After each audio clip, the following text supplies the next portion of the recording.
Sa susunod na sandali, nagsimulang talakayin ng lahat ang sitwasyong ito.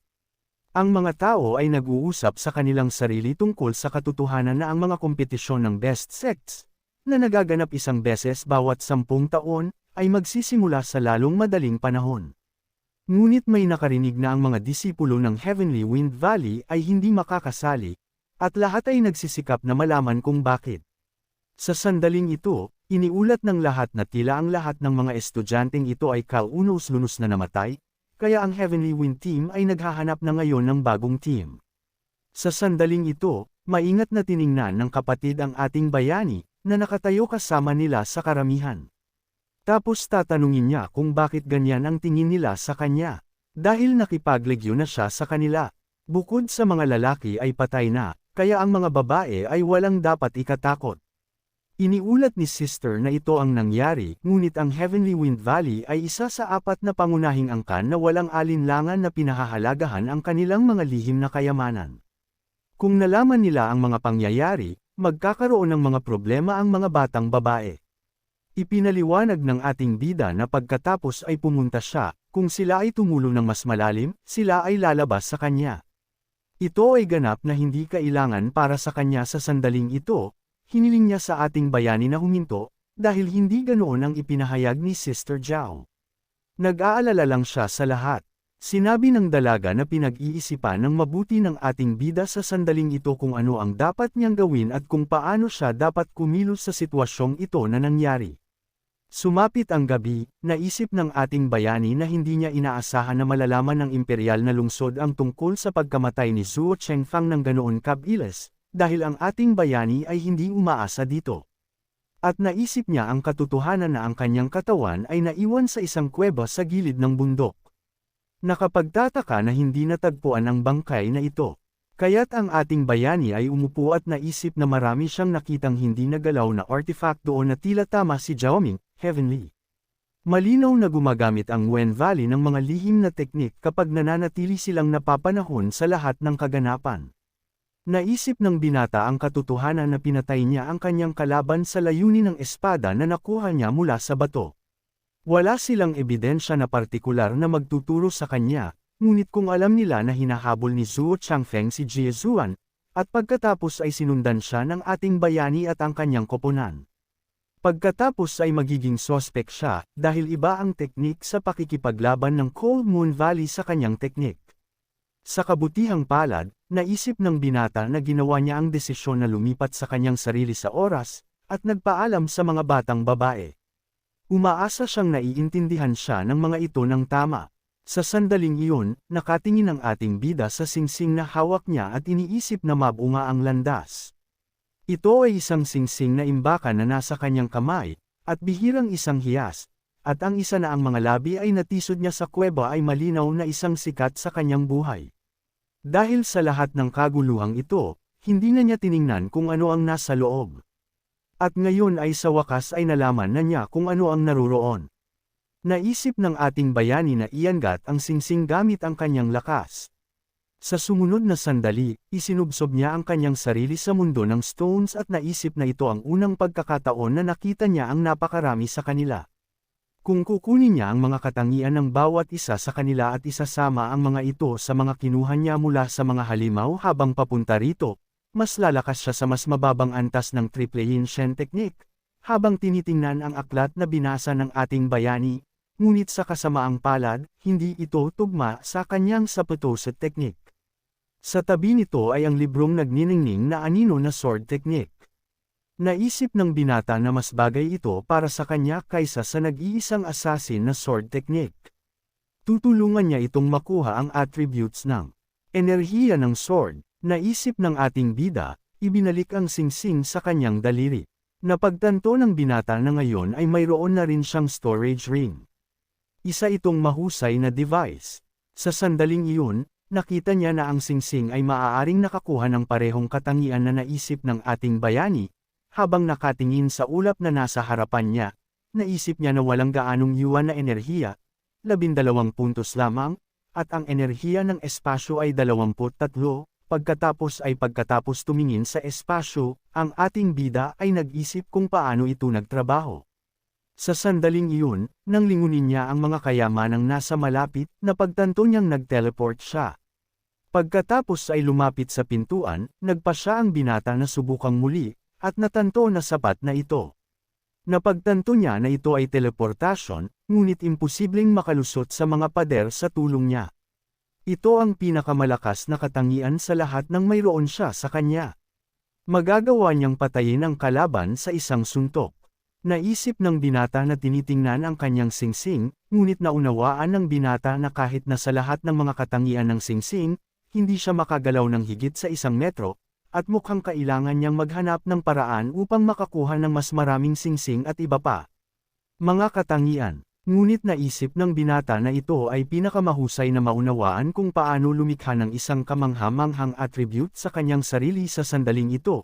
Habang siya ay nag-iisip, narinig niya na may nagtatanong kung saan nagpunta ang may-ari. May mga lalaki na nakatayo sa threshold na tumutugon sa attendant, sa tabi nila na gagawin nila gustong manirahan, at ipinaalam niya na maghahanda siya ng mga silid para sa kanila.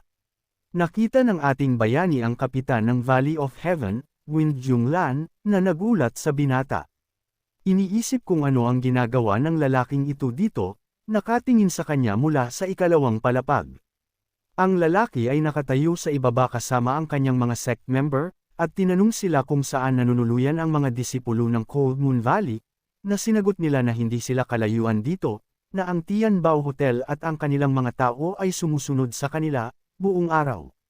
Hinabol ni Master Zuo si Jackso N at iba pang mga miyembro ng Cold Moon Valley sa kabundukan ng Kilian, at kasama nila ang taong ito. Naisip ng binata na kailangan ding magpakilala sa kanya ng surveillance at alamin kung sino siya sa lalong madaling panahon. Naisip ni Jong ang ating bida. Pagkatapos ng lahat, si Master Zuo ay anak ng senior na si Mr. Zuo.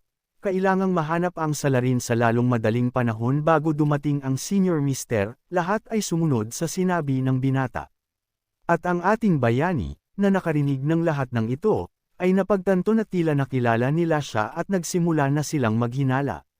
Sa makatuwid, ang ating bayani ay nagtataka kung ang Kindian sect ay nasa lungsod na at si Sister Zia ay maaaring sumama din sa kompetisyon. Nagtaka siya, pagkatapos ay naisip ng binata na hindi niya maasahan ang kanilang patuloy na pagkuhan ng mga katangian. Sa kalaunan ay kailangan niyang umalis sa sekta. Kung lumala ang sitwasyon ng salungatan sa Heavenly Wind Valley, maaari itong magpakita ng masama kay Sister Zia at sa buong valley. Pinatay niya ang kanilang disipolo gamit ang isang kaliwang kamay, at sa singsing na ito, wala na siyang dapat ikatakot. Kinuha ng binata ang attribute of space. Ang Valley of the Heavenly Wind ay wala sa kanya, ang ating bayani. Pinag-isipan ito. Sa sandaling iyon, nakaupo si Jack Zuan at nakatingin sa isang lugar sa kalawakan. Sa sandaling iyon, papalapit si Zhao, sinabi ni Sister G na alam niyang nagsalita siya ng hindi nag-iisip, at tinanong kung paano niya iniisip, paano sa imperial na lungsod, malalaman nila ang tungkol sa pagkamatay ni Zuo Chengfang. Sinabi ng batang babae na ibinahagi lamang niya ang kanyang mga hinala na iniligtas ni Lu Xiang ang lahat, at naisip niya na marahil ay maaari niyang isakay ang mga ito, na sinabi niya na hindi ito mahalaga, dahil wala na si Xiang at si Jiang Zuan ay nag-aalala tungkol sa isang bagay, iba pa. Pagkatapos, lumingon si Zhao sa kanyang kapatid, tinanong kung ano ang bumabagabag sa kanya. Sinabi ng babae na si Zuo Chengfang ay magpo-propose sa kanya, ibig sabihin ay isa siya sa mataas na lipunan. Ngunit pagkatapos ay nagkaroon siya ng masamang pakiramdam.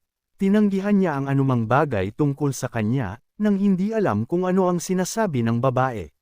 Si Zhao, nang marinig ang lahat ng ito, ay nagtanong kung ano ang minamaneho ng kanyang kapatid. Nasa sabik na ibinahagi niya ang ganoong impormasyon sa kanya. Sinabi ni Jiashua na si Zuo Changfeng ang nagbanta sa kanila, at karapat-dapat siyang mamatay, at si Xiang ay nandoon nang hindi sinasadya. Ginawa niya ito para iligtas sila, kaya tungkulin nilang protektahan ang binata mula sa mga kahihinatnan. Ipinaliwanag ng batang babae na siya at dapat ay sinabi niya sa kapitan na pinatay niya si Zuo Changfeng pagkatapos niyang unang salakayin sila. Matapos marinig ito, hindi naintindihan ni Zhao kung totoo nga ba ang dalaga. Gustong gawin ito, kung saan sinabi ng dalawa na imposibleng payagan si Xiang na aminin ang pagpatay, at gusto niyang hanapin siya. Una, natagpuan ang bangkay ng guro. At pagkatapos ay tinanong ni Jiang Lan kung saan nakatingin ngayon ang Senior Master Zuo sa katawan. Iniulat ng mga tagapaglingkod na darating ang lalaki sa imperial na lungsod bukas. At pagkatapos ay tinanong ng binata ang kanyang mga katulong, kung nasaan ang lalaking inutusan niyang sundan. Sagot nila na nasa guest house pa ang binata. Pagkatapos ay hiniling niya na dalhin siya kapag sinundan nila ang aming bayani, lumipad sila sa bintana. Bumaba sa kanila ang binata, tinanong kung hindi ba sila nagsasawa sa pagbabantay sa kanya buong araw. Sa sandaling iyon, nakita niya si Jiang Lan, na nagtatanong kung pinatay ng ating bayani si Zuo, na nakatayo sa harapan niya at tahimik. Kaya natahimik sila, ngunit pumasok si Jaxo at sinabing siya iyon. Hindi inaasahan ng ating bida ang ganoong pag-amin mula sa dalaga. Pagkatapos ay muli niyang ipinagtapat na siya ang pumatay sa kanya. Matapos marinig ito, hindi naintindihan ng lalaki kung ano ang pinag-uusapan ng babae, at sinabi na maliban na lang kung may dahilan si Jaxo para patayin ang isang disipulo ng Heavenly Wind Valley. Pagkatapos ay nagpasya si Gia na sabihin kung ano ang nangyari.